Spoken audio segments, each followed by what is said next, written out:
Gracias, Víctor, y bueno, gracias a la Fundación y a los organizadores de esta jornada por la posibilidad de estar aquí y contar un poco sobre la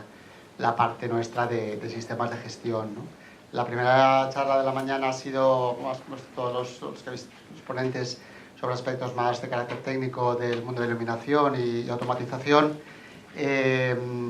Esta charla es bastante, bueno, la exposición que voy a mostrar yo es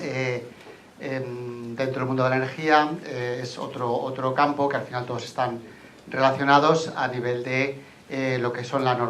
qué normas hay en sistema, o qué principal norma hay en sistemas de gestión de la energía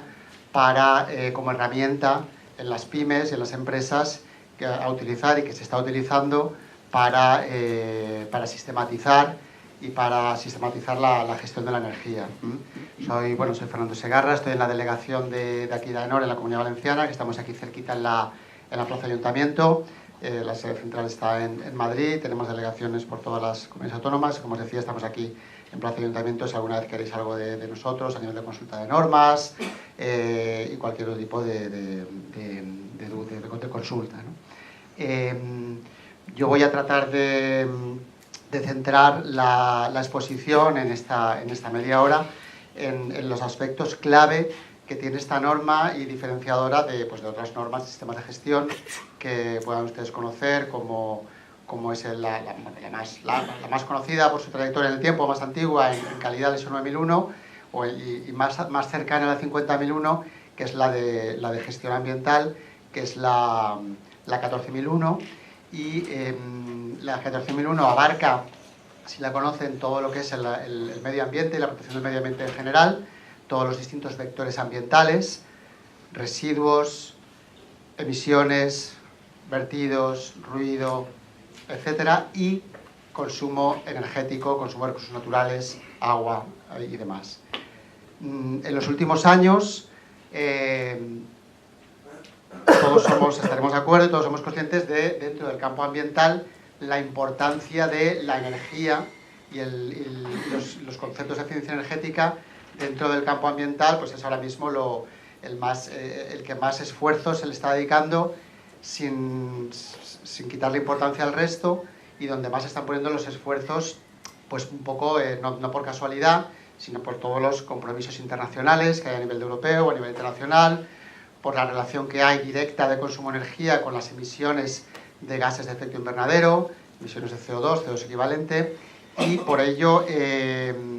no ajeno a esta realidad, pues en el mundo de la normalización y de la certificación, pues van surgiendo dentro del campo ambiental normas nuevas, donde la 14000 se puede haber quedado algo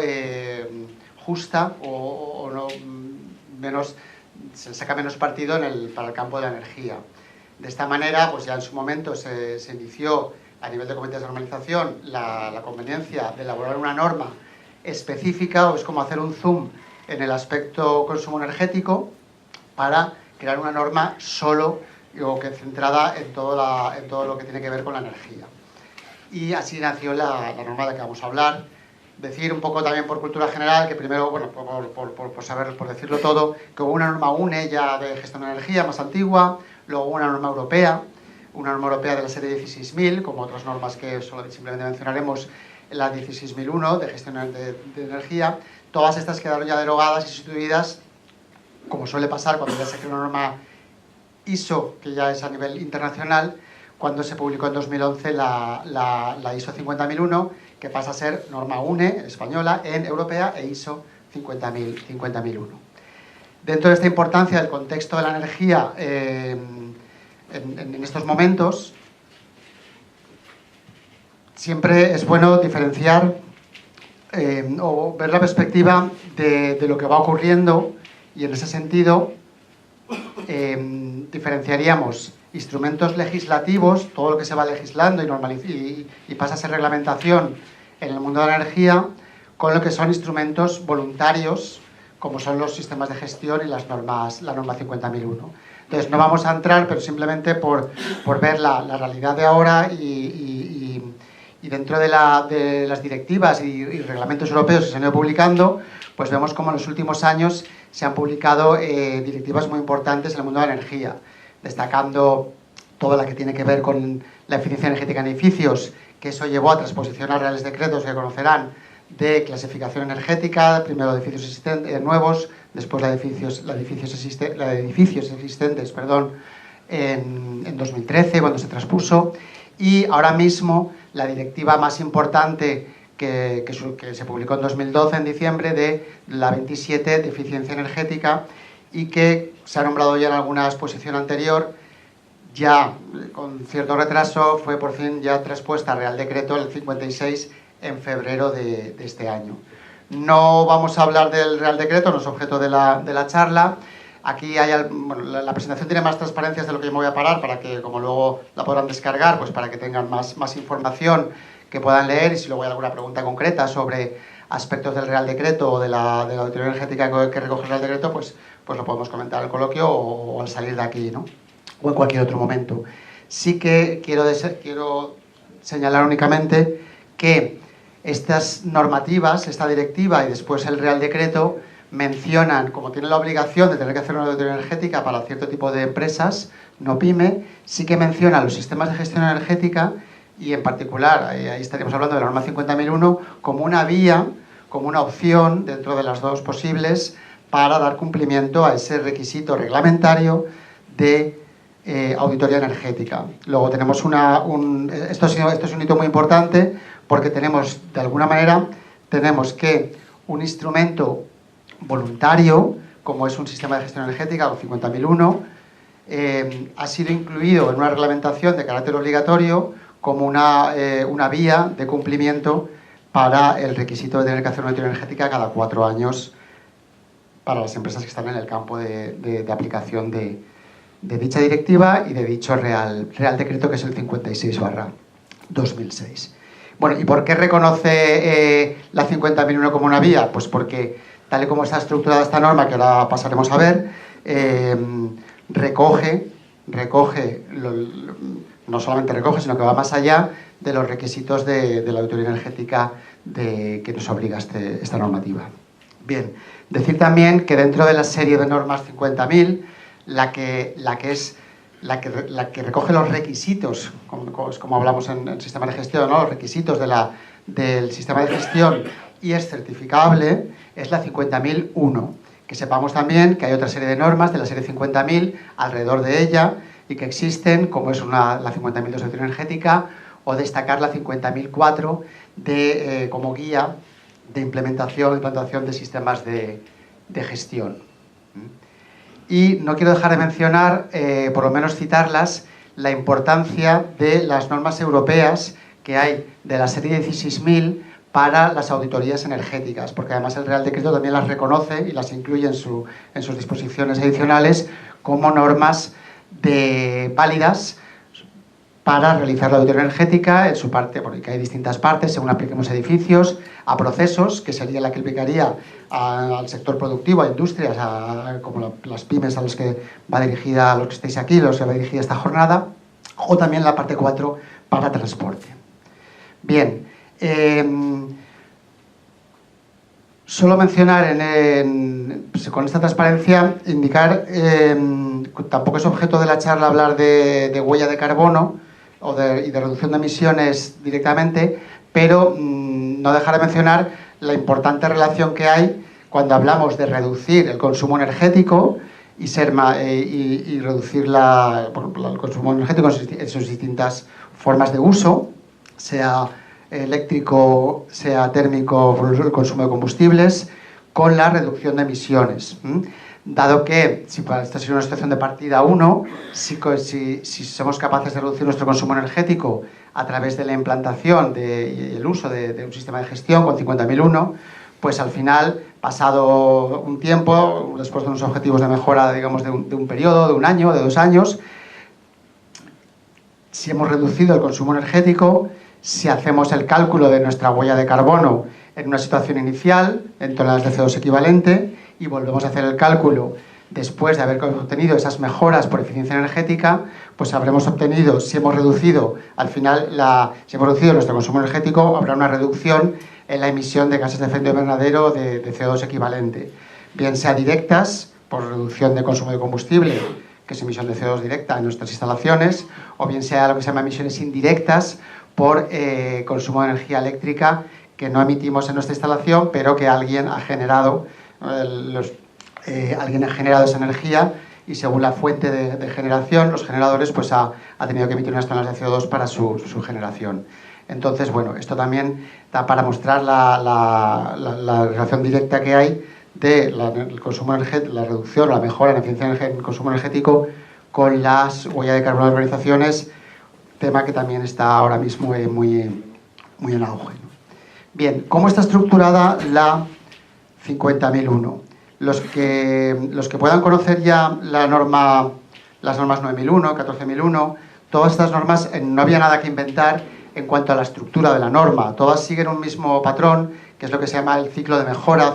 continua, ciclo de Deming conocido, que es diferenciar en 4 grandes partes, ¿no? Una parte de planificación, una parte de implementación y operación, una parte de verificación y una parte de acciones. Es lo que se llama el ciclo PDCA, planificar, hacer, comprobar y actuar, el ciclo PDCA. Esto ha dado mucho beneficio a los sistemas de gestión, pues tiene una estructura muy lógica y que encaja muy bien en la gestión en las empresas, a nivel, ya llevándolo esto tocando tierra, llevándolo a la situación real, encaja muy bien en la gestión periódica o anual de lo que es la gestión estratégica de una organización, ¿no?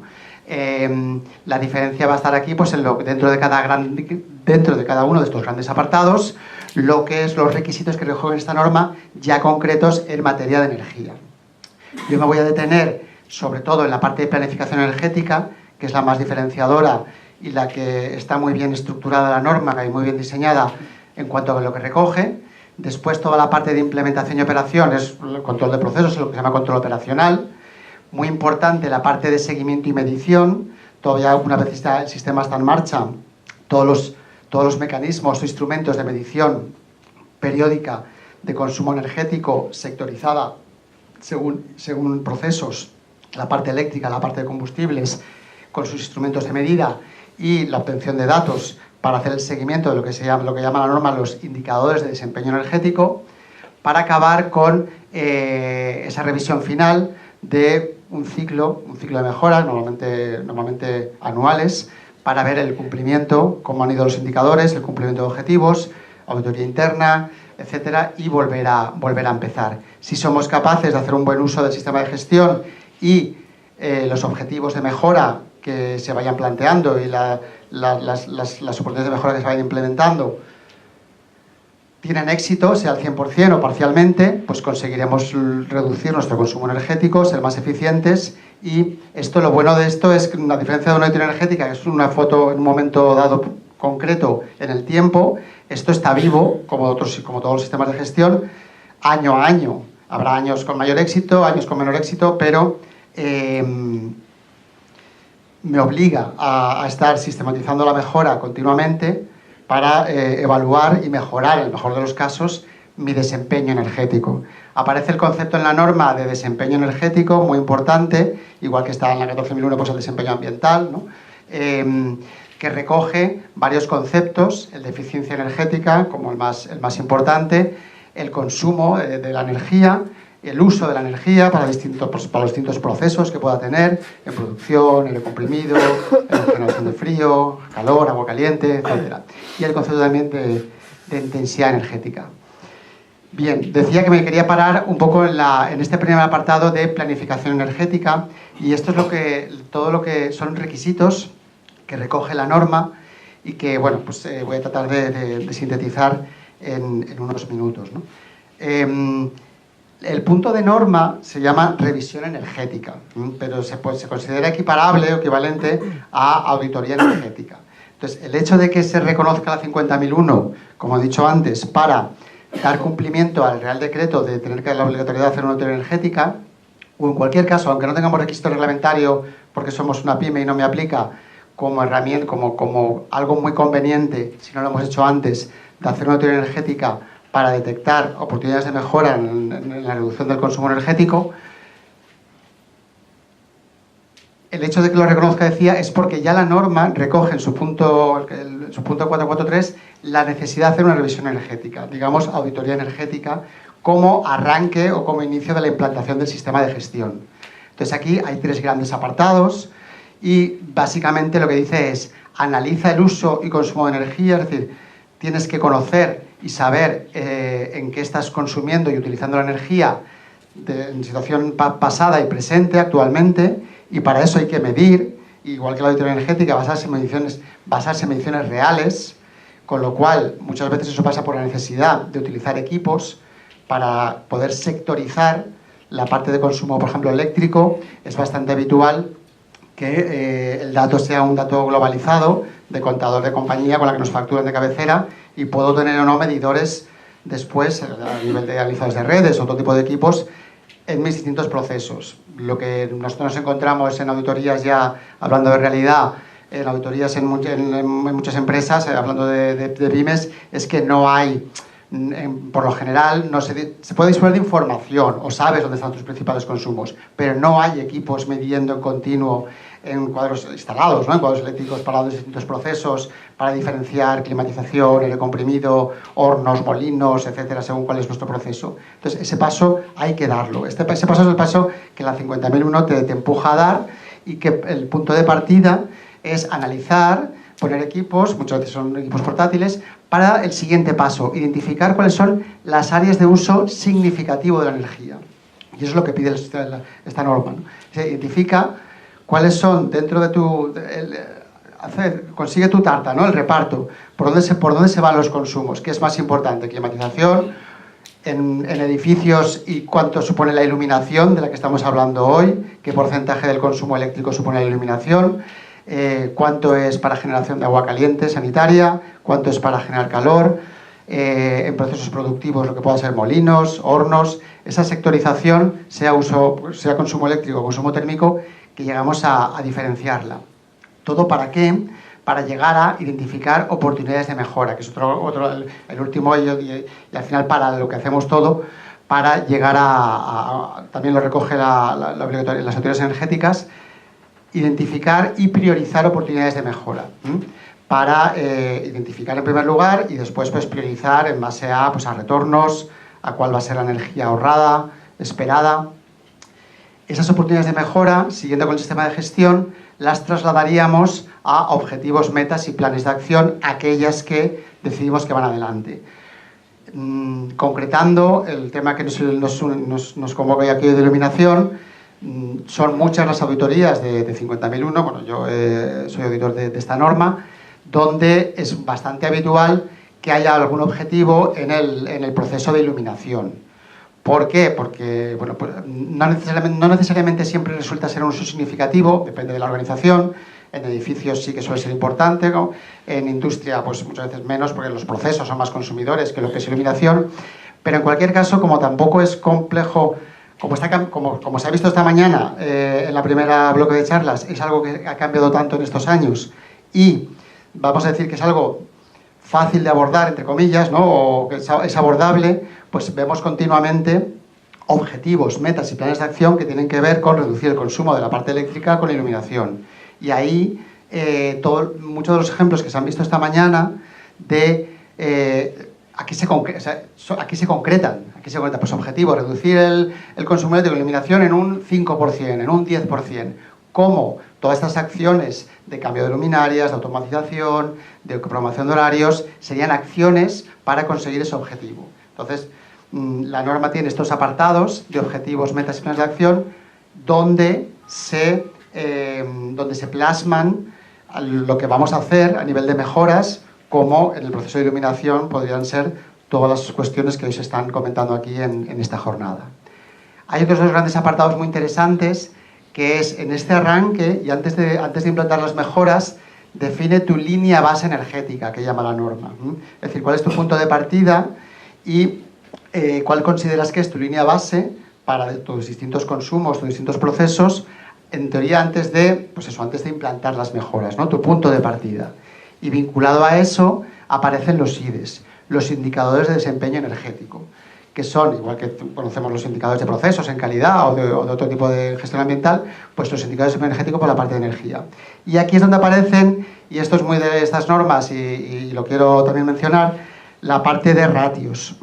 Es decir, una cosa, yo esta semana estaba en una auditoría de 50.001 viendo datos donde el consumo energético en valor absoluto había aumentado ligeramente. Pero eso no nos dice si hemos sido eficientes o ineficientes. Esos son valores absolutos, que lógicamente es lo primero que miramos, porque además es el que va vinculado a la factura, pero después, y a esto nos empuja también la norma, según de qué sea la actividad o el proceso, definiremos una batería de indicadores para definir ratios relacionando ese consumo con unidades de producción, con grados día de calefacción, con grados días de frío, con número de personas, con metros cuadrados de ocupación, en aire comprimido pues con el caudal, con metros cúbicos de aire, etc. Es decir, cada proceso, su ratio correspondiente, donde realmente luego en seguimiento y medición podamos ver la evolución. Y como dice la norma, y adelantándome al punto de seguimiento y medición, comparar el consumo real, que lo estoy midiendo, con el esperado, que es algo que también los sistemas en esta norma te pide, que es cuál es tu consumo esperado, porque has modelizado, porque tienes un valor de referencia sectorial o en tu histórico de varios años atrás, y la necesidad de comparar nuestro valor real con el valor esperado para detectar si lo estamos mejorando o al revés, si tenemos ineficiencias que hay que detectar para analizar las causas y ponerle solución, ¿no?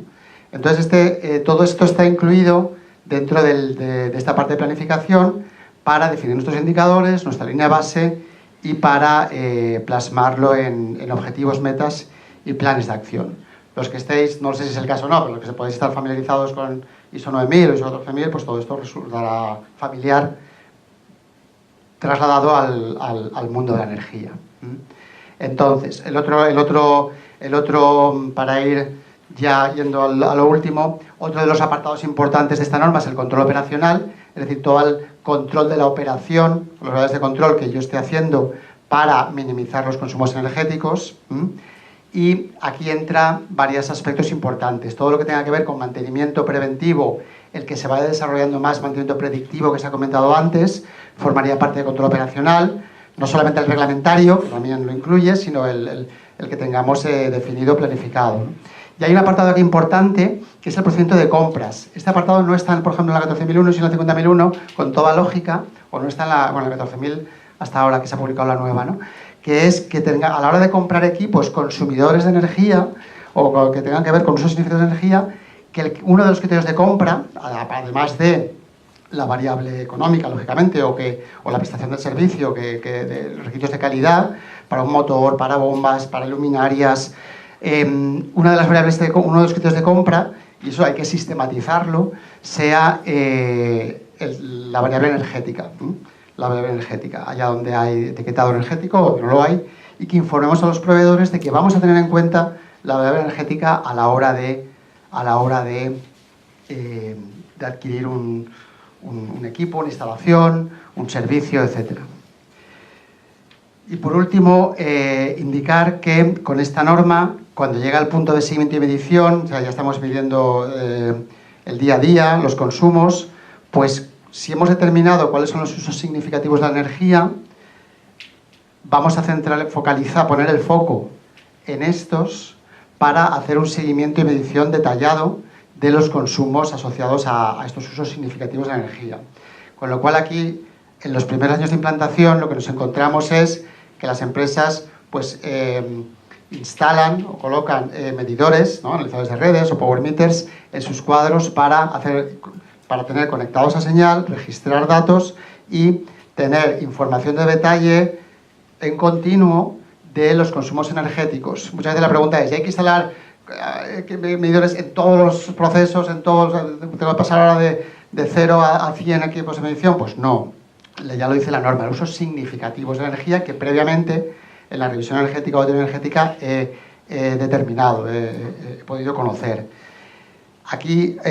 pues hay mucha variedad de situaciones, pero lo más interesante y lo ideal es tener equipos en continuo, más allá de campañas anuales de medición, para que esa información se esté registrando, se esté almacenando y poder tener información de detalle de las medias diarias, de poder ver qué pasa por la noche, poder ver qué pasa el fin de semana, poder establecer umbrales de alarma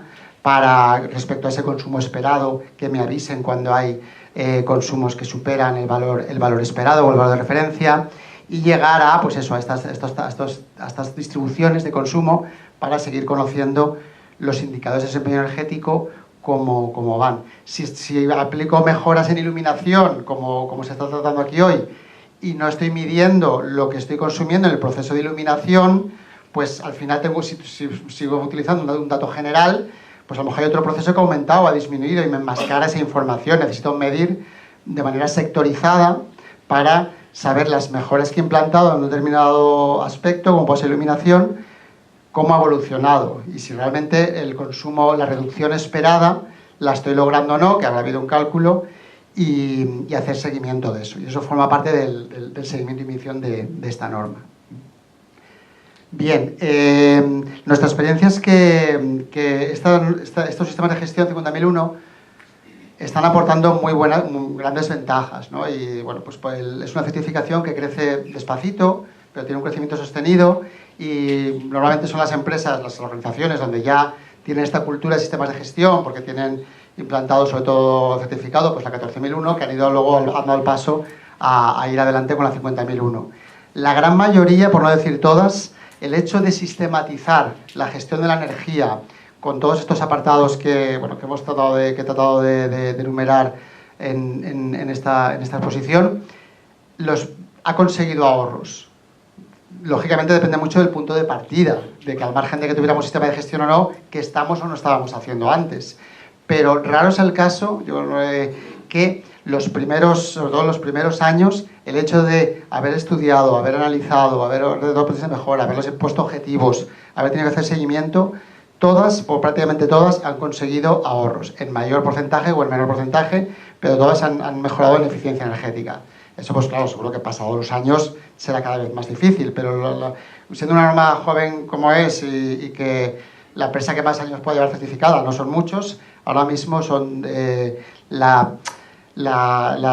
aceptación o la bondad de este sistema de gestión está siendo muy buena en cuanto a los logros obtenidos, ¿no? Y como eso gusta, pues, a la dirección y a toda la organización, porque son ahorros, al final es un ahorro también en la factura de la energía, pues la verdad es que están teniendo bastante éxito. Si a eso unimos que ahora son reconocidos para dar cumplimiento al Real Decreto, pues cabe esperar un mayor auge de esta norma. Y que bueno, que hay unos datos a nivel de ISO internacional, de cómo va creciendo hasta 2014, de cómo va creciendo la certificación en ISO 50001 en el mundo, que todavía son valores muy alejados de la 14001 o la 9001, pero que lleva su crecimiento. Y en esta gráfica, un poco en cuanto a perspectivas y también por estadísticas, la línea verde, que es la 14001, pues yo soy editor de 14001, que es como empecé, en el mundo de la certificación hace unos cuantos años. Da mucha tranquilidad a las empresas para, sobre todo, el cumplimiento legal, la obligación de cumplimiento legal, requisitos legales ambientales, pero no se puede decir que muchas veces el hacer las cosas bien en gestión de residuos, en vertidos, etcétera, te lleva a unos costes, que hay que asumir, porque hay que estar dentro del cumplimiento, pero que son costes. Y lo que quiero destacar con esto en la de gestión energética, en la 50001, es que parte de ese éxito es porque se ve muy rápida la reducción de costes con las mejoras en energía, si somos capaces de lograrlas, ¿no? con éxito. Bueno, pues esto es cómo está estructurada la norma, hasta aquí, porque ya se termina el tiempo, y ya si alguien quisiera mayor detalle de información a partir de hoy, pues estamos a vuestra disposición, y ese es mi correo electrónico. Muchas gracias.